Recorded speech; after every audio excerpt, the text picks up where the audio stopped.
Hey guys, we are now looking at Chapter 34 as we progress through Period 7. Chapter 34 is really all about FDR dealing with a lot of foreign policy issues. In the last chapter we were focused pretty much exclusively on domestic issues dealing with the Great Depression. This time we're going to step outside of America and look at some growing threats, and this chapter is going to lead us directly into World War II.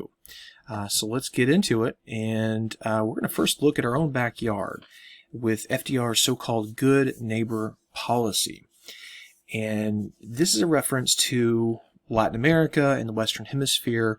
We want to be a good neighbor. And the question, of course, is, well, had we been a bad neighbor? Well, if you think back to, say, Teddy Roosevelt's big stick diplomacy with his corollary to the Monroe Doctrine of sort of preventative intervention, where we kind of basically decide what's best for Latin America, you could argue we had been not a great neighbor.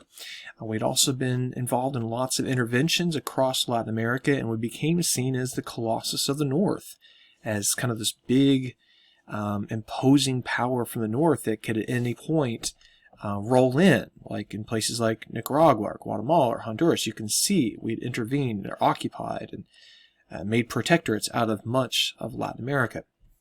And FDR basically turns his back on this policy. He says, we're not going to do the armed intervention stuff any longer, and he's doing this primarily because he knows with World War II on the horizon, we need to make sure all the countries of the Western Hemisphere are lined up as one big alliance.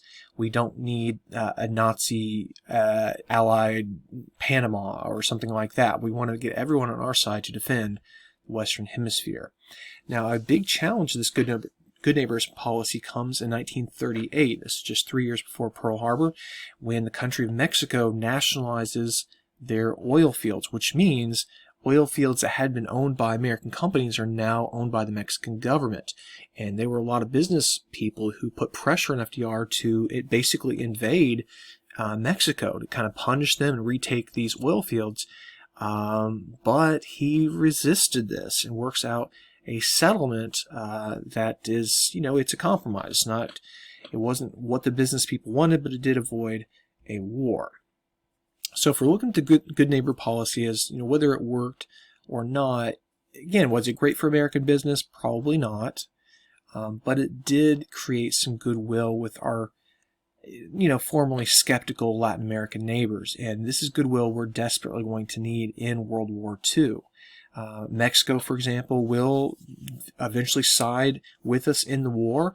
There were Mexican pilots, for example, who fought in Italy during World War II on our side. So we're going to get some goodwill and good friends from this good neighbor policy. All right, so now we're going to move on and look at some of our aggressors and also isolationism from the 1930s. And of course, if you're thinking about this time period and you're thinking of dictators, three men come to mind in Europe. And that would be Stalin of the Soviet Union, Benito Mussolini of Italy, and Adolf Hitler of Nazi Germany. These are kind of the rogues gallery of evil people in Europe in the 1930s. A quick review of what happens with Germany, something you learned about in world history. We've got a situation in which a country was economically and socially kind of desperate for some problems to kind of get revenge on those people they felt had abused them, and they want to restore their honor and rebuild their country, make them strong again. And Hitler seemed to be a hope for some very desperate German people. In 1933, after becoming the Führer or dictator of Germany, Hitler withdraws Germany from the League of Nations. So that organization designed to maintain world peace, he pulls out of that. He begins to secretly rearm Germany, violating the Treaty of Versailles. And then in 1936, he joins up with Mussolini, a fellow fascist, to create the Axis alliance. Over on the other side of the world, Japan is a growing power, and they want to expand their influence across the Far East. So in 1934, what they do is they pull out of the Washington Naval Treaty, that thing we looked back in 1922 with the Harding administration. This set up that thing, the 5-5-3 ratio. Japan had been the 3 in that 5-5-3, and they decided to leave. In 1935, like Hitler, they decide to leave the League of Nations as well. They don't like the criticism of the League of Nations. They want free reign to basically do what they want to do in Asia. And 5 years later, in 1940, Germany, Italy, and Japan sign up, creating the Tripartite Pact, or again, the Axis Alliance. That group of bad guys we're going to be dealing with in World War II. Now, let's look at some examples of aggression. So, 1935, Mussolini takes his armies and they invade the independent country of Ethiopia. And this is partly to get revenge on the Ethiopians for a failed Italian invasion of Ethiopia back in the 1800s. This is also about Mussolini trying to create this new Roman Empire and trying to get glory for his country by basically picking on a relatively weak country and invading it brutally with poison gas, airplanes, machine guns, all that stuff. And the Emperor of Ethiopia, Haile Selassie, goes to the League of Nations and begs for help. After all, that's the whole point of the League of Nations, is to prevent wars like this. And the League of Nations basically doesn't do a whole lot of anything.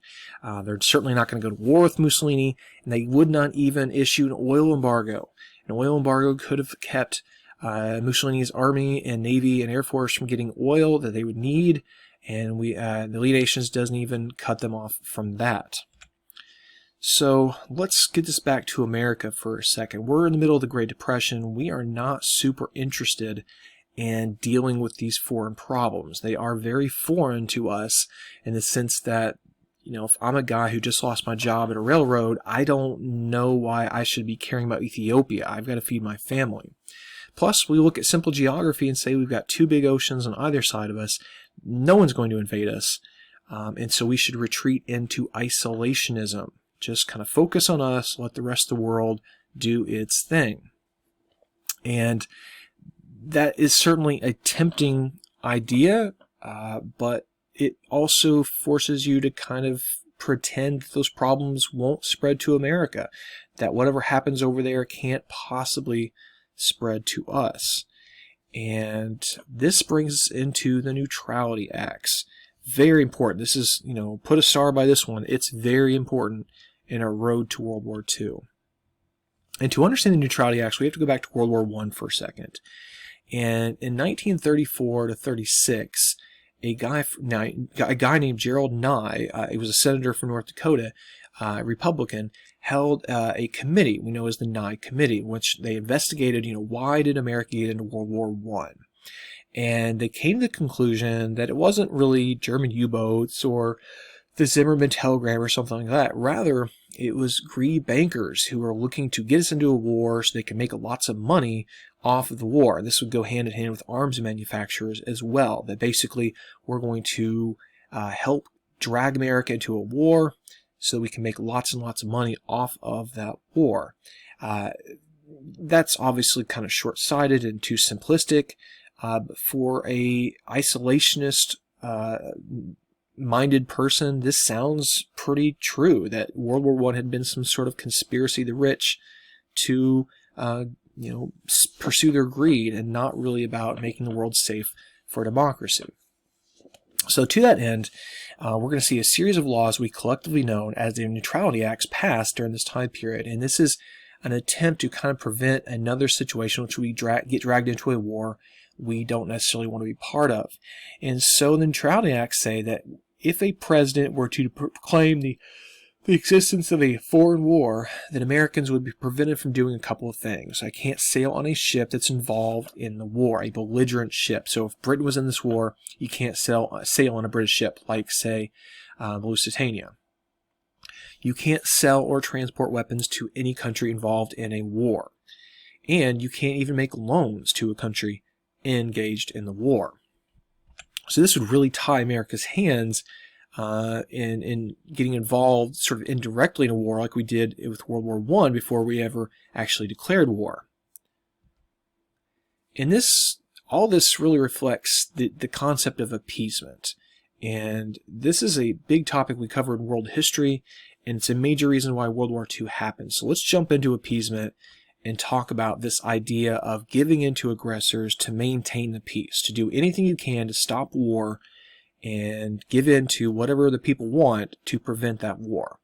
We're going to look at Japan first. In 1937, they launched a full-scale invasion of China. They had already taken most of Manchuria up here. They already owned Korea and Taiwan, or Formosa as it was called back then. Then they're going to just launch an all-out attack across the eastern seaboard of China, committing horrible atrocities. And you may remember from world history the rape of Nanking, or Nanjing as it was also known back then. And in response to this, President FDR makes a speech in Chicago. It's known as the Chicago speech, or the quarantine speech, in which he says that positive endeavors need to be taken to quarantine aggressors. In other words, we need to do something to kind of build a wall around these aggressors. Now, what those steps would be, again, like many things with FDR, it's kind of vague. But this certainly, if you're an isolationist anyways, looks like one step towards some sort of war. And there's an explosion of protest against this, and FDR basically backs down and backpedals away from these statements in the quarantine speech. And this political cartoon, there's the Chicago speech, or quarantine speech we know it as. And you can see Britain and France here discussing the speech, and FDR looking like, well, I shouldn't have gone that far. I shouldn't have gotten involved in this mess in Europe. All right, speaking of Europe, in 1935, Hitler is once again doing provocative things. He reoccupies something called the Rhineland, an area where Germany was not allowed to put soldiers because of the Treaty of Versailles. This would help protect France and Belgium, which had been attacked by Germany in World War I, and Hitler simply decides he wants to send the soldiers in anyways. And he does, and no one stops him. And then he starts to rebuild his military, again, first secretly and then openly, realizing he's going to get away with this. No one's going to really stop him. And then in 1938, he unifies Germany with his homeland of Austria. This is known as the Anschluss, or annexation, in which the Austrian people welcome Hitler home as a hero. And now Germany and Austria are fused together to form one country, the German Reich. This is the famous ballot where the people of Austria went to vote, and basically the ballot asks the people of Austria, do you want Adolf Hitler to be your leader? Yes or no? And it's clear they want the Austrian people to choose yes.